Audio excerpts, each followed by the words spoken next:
oríṣiríṣi àdúrà ni làwọn èèyàn fi ránṣẹ́ sí gbajúgbajà òṣèré tíátà ìyẹn Alhaji Saheed Balogun, ẹni tó pèèyàn mọ̀ sí Wàláta, lórí nǹkan tí ó ṣẹlẹ̀ sí bàbá náà pẹ̀lú bí ó ṣe fi ara pa sí ọwọ́ kan tó dùn, tó sì jẹ́ pé Alhaji Saheed Balogun fúnra ẹ̀ òun náà ti sọ̀rọ̀ lórí nǹkan tó ṣẹlẹ̀ sí i. Bẹ́ẹ̀ ló jẹ́ kó di mọ̀ pé káwọn èèyàn kan ṣáà máa fi àdúrà ràn án lọ́wọ́, nítorí pé àwọn ìpèníjà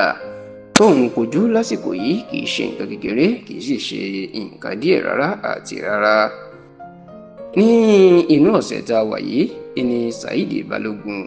ló gbé ọ̀rọ̀ sórí ẹ̀rọ ayélujára rẹ̀, pàápàá ẹ̀rọ ayélujára Instagram, níbi tó ti dúpẹ́ lọ́wọ́ àwọn èèyàn fún àdúrótì wọn. Nínú fọ́tò tí Saheed Balogun tó sì gbé síta náà ni ló ti ṣàfihàn ọwọ́ ẹ̀ tí wọ́n de báńdéèjì, ìyún àwọn tí wọ́n bá fọwọ́ kán tàbí tí wọ́n fi ara pa tí wọ́n de báńdéèjì mọ́ ọwọ́ ẹ̀, tí Saheed Balogun sì jẹ́ kó di mọ̀ pé lásìkò tóun ṣe ayẹyẹ ọjọ́ ìbí ìyún ọ̀sẹ̀ tó kọjá tí àwọn èèyàn tán kí òun, ó ní àwọn èèyàn rí i pé nínú fọ́tò tóun yà tóun fi kí ara òun fún ọjọ́ ìbí, ọwọ́ kan péré ló hàn nínú fọ́tò náà tó lóun fi ọwọ́ kejì pamọ́. Ó láwọn èèyàn mọ àṣírí tó wà nídìí ẹ̀, ó ní nítorí pé nǹkan kọlù òun fi ọwọ́ òun ṣèṣe gan, tó sì ṣẹ̀ṣẹ̀ gbé àwòrán ọwọ́ náà síta pé ìdí tóun fi fọwọ́ náà pamọ́ rèé.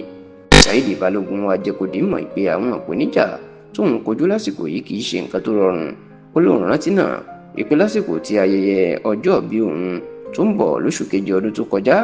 ó ní òun ti ń gbèrò oríṣiríṣi nǹkan tóun yóò ṣe fún ayẹyẹ ọjọ́ ìbí náà ti ọdún 2024 tó kọjá, ṣùgbọ́n ó ní lójijì ní ìṣẹ̀lẹ̀ ìbànújẹ́ máa jálù òun nínú ọdún tó kọjá, pàápàá ikú ọmọ òun Zinat Balogun. Saheed Balogun ní ìṣẹ̀lẹ̀ ikú ọmọ òun lọ́dún tó kọjá ó dá òun lọ́kàn rú gidigidi, ó sì bà ọ̀pọ̀lọpọ̀ nǹkan tí òun fẹ́ ṣe ó bà á jẹ́ lọ́dún tó kọjá,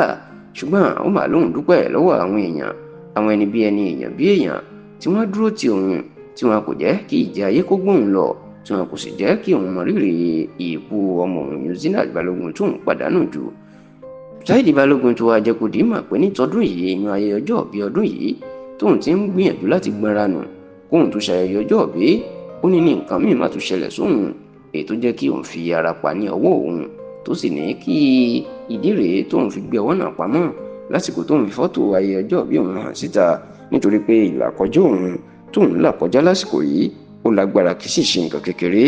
Pẹ̀lú gbogbo eléyìí, Saheed Balogun wá lóun dúpẹ́ lọ́wọ́ Allah ìpè ó dúró tòun, ó ní kì í ṣe pé òun banújẹ́, òun sì ń ṣàròyé pé Allah ò ṣe fún òun, ó lóun fi ń dúpẹ́ lọ́wọ́ Allah ni, àti pé òun tó dúpẹ́ lọ́wọ́ àwọn olólùfẹ́ òun. Gbàrà tí Saheed Balogun tó kọ ọ̀rọ̀ síta ní làwọn èèyàn ti ń kàánú ẹ̀, tó sì jẹ́ pé àdúrà ńláńlá ni wọ́n fi ránṣẹ́ sí i wípé gbogbo ìṣòro kíṣòro tó bá ń débà tàbí tó ń dojúkọ ìní Ọlọ́run yóò bá ṣẹ́gun wọlé pátápátá.